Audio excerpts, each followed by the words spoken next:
love me do.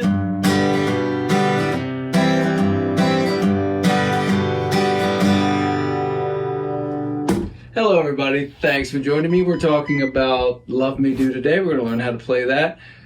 Really straightforward Beatles tune. This came out in the UK in 1962 and then it was released in 1964 in the US and went to the top of the charts. Early Beatles song, 3 chords. We can learn this. This is actually the second song I teach in my beginning guitar class, level 1. So this song is not a verse chorus type song. It's actually an older kind of form called an AABA. We start with the intro, which is over just the 2 chords that we're going to get throughout the A section, which is just G and C, just back and forth between those 2 chords. Now you see that I'm fingering my G like this. I've shown this in other videos, 3, 2, open, open, open, 4. But of course the version a lot of people learn right off the top is 2, 1, open, open, open, 3. Either one is totally fine. But as I mentioned in the Brown Eyed Girl video, here's another song where you're going from G to C, and look how little movement that is. So that's nuts. This is a little further to go. Nothing wrong with it. It's just worth your time to know both, that's all.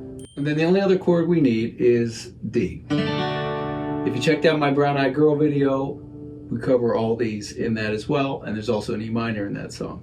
Okay, so G, C, D. You'll notice on the chart here it says swing feel, which is that kind of uneven top, top, top, top, top, top, that idea.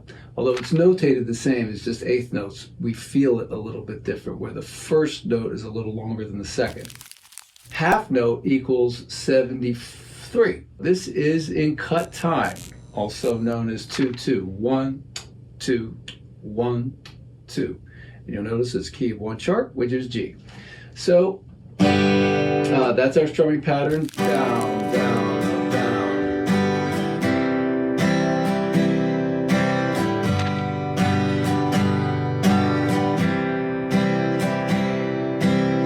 So if you keep that arm moving,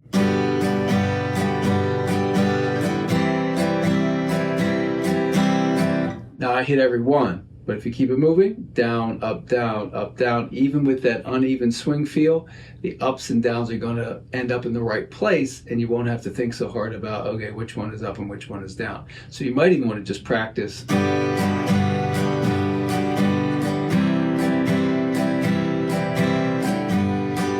And then add the ta, ta, ta, ta, ta, ta, ta, ta, ta, ta, ta, ta.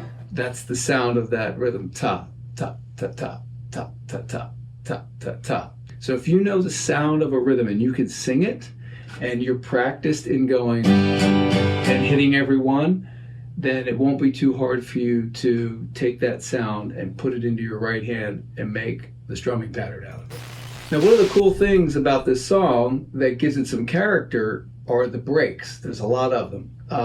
Our first one comes right at the end of the first A section, measure 17. We've been going like this. Stay on the C. Love me do. Get to the first ending, you're back to. And then that takes us back to the top. G, C, G, C. That's where you get the harmonica going.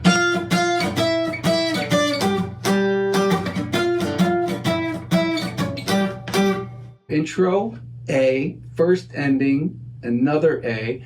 When we get to ending 2, which is measure 22 there, it's a little different because we stay on the G as we prepare to start to play the B section.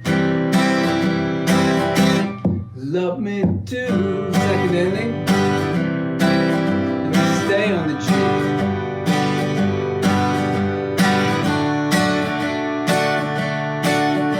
And where I just began that D chord, that's the B section. Same strumming pattern. C. Do it again.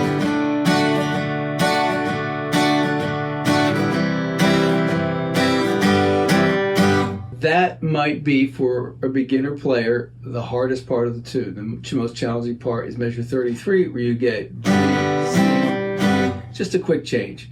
It's worth your time to just put your metronome on, rest, rest. However you're fingering the G,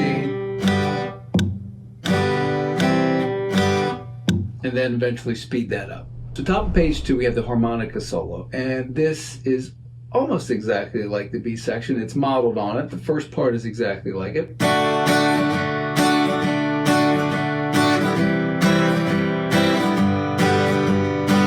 Second part.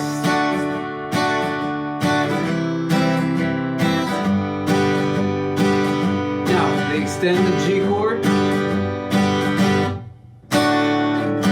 We get a little break there at measure 58 before our final A section. We get a G, rest, a big old D chord. Actually, on the record, I think they do a D7. I'd have to listen to it again. But for our purposes, we're going to do a D there. We have our last A section with our break, and then our outro. They fade out. You're welcome to do that as always, but.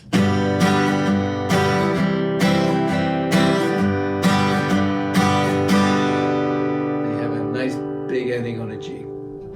So with many of these songs where we're singing, we're accompanying ourselves, I like to do some extras just to give the song, the arrangement, our arrangement of the song, some extra personality. I like to put a little bass line in there, and this is what I'm doing.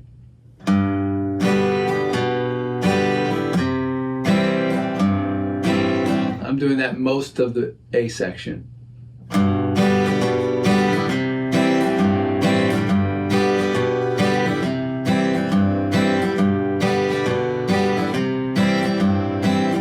Okay, and then when we get to the C where it's held,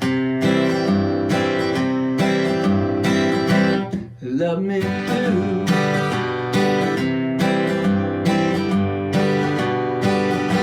I'm using the low note. And then my next down, I'm using the third of the chord. This is the root of the chord, third of the chord. So this is the 6th string, 5th string.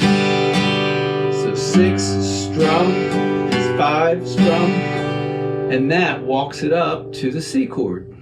5, and then, now this you got to do a little motion here. The third finger has to come down to the 3rd fret of the 6th string.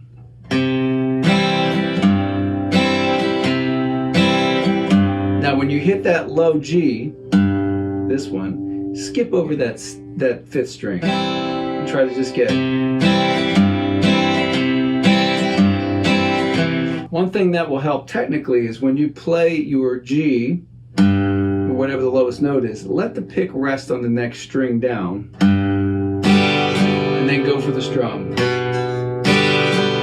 That'll help you feel where the pick is and have control over it, as opposed to having your hand go out like this and now you got to find the string again. In the B section, we're doing something similar.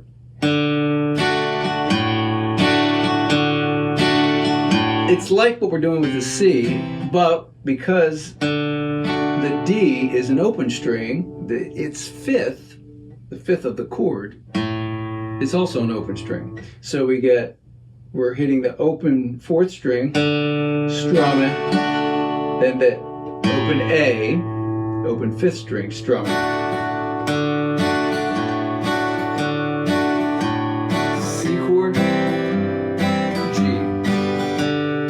Now here, you can do the B like we did before. So that sounds cool. I think it sounds nice. But I will often hit the open D string. The D is the 5th of the chord. So we have those kind of country sounding things. Dum, dum, dum, dum. So what I end up doing is 6th string strum, 4th string, 6, 4, and then start back over on the D.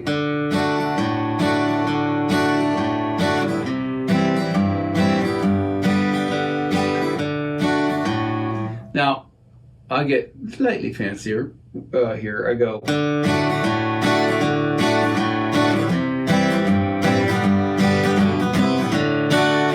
So I'm just doing that B, and I'm putting a C there.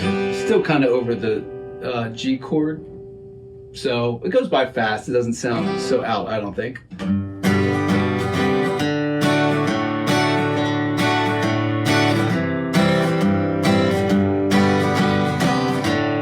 If you're playing in a bar, no one's going to notice. So I'd recommend just practicing all the little moves by themselves and then trying to put it all together. You got a G, go into a C chord, you can do the bass line idea or not. You have breaks, you have the quick change. Start slow with a metronome or even a drum machine, which makes it even more fun, and then eventually build it up.